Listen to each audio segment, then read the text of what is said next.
He'd grown up in the Gujarat region of India, where there's a sizable Jain community. And through the Jain monks, Gandhi was exposed to the idea of ahimsa, non-violence or non-injury to life. He also read widely, including Western writers like John Ruskin and Henry David Thoreau. So after his return to India from South Africa in 1915, Gandhi began to distill his thinking related to non-violence into a more explicit philosophy. In his 1929 autobiography, The Story of My Experiments with Truth, Gandhi wrote about how his belief in ahimsa could be the basis for Indians' resistance to British rule. So for Gandhi, nonviolence was both a way of life and a tool for gaining Indian self-rule. He saw Western civilization as violent and exploitative. That's ridiculous. I know the Eurocentrists are going to get mad at me for saying that, but it is true. It's a smidge violent and exploitative at times. That said, well done with like market-based innovation and the Mona Lisa and etc. Okay, let's move on. Gandhi believed that Indians could reject that lifestyle and replace it with a nonviolent one. And Gandhi also believed that Indians could bring about an end to British rule through a combination of ahimsa and satyagraha, a word often translated as adherence to truth.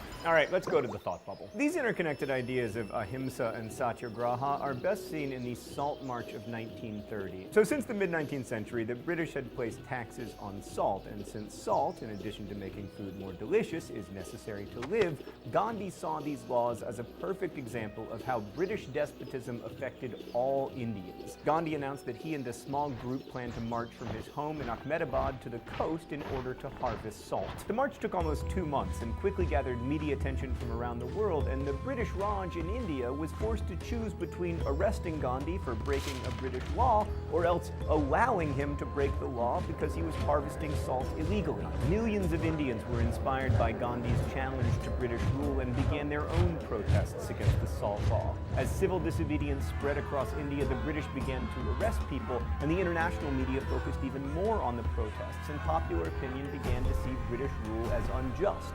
By refusing to meet violent British rule with violence of his own and highlighting the injustice of British rule, Gandhi was able to use nonviolence as an effective tool in undermining the colonial regime. Thanks, Thought Bubble. So, as previously noted, Gandhi's use of nonviolence is very well known, but it wasn't unique. Throughout the early 20th century, nationalist movements in colonies throughout Africa and Asia also adopted nonviolence.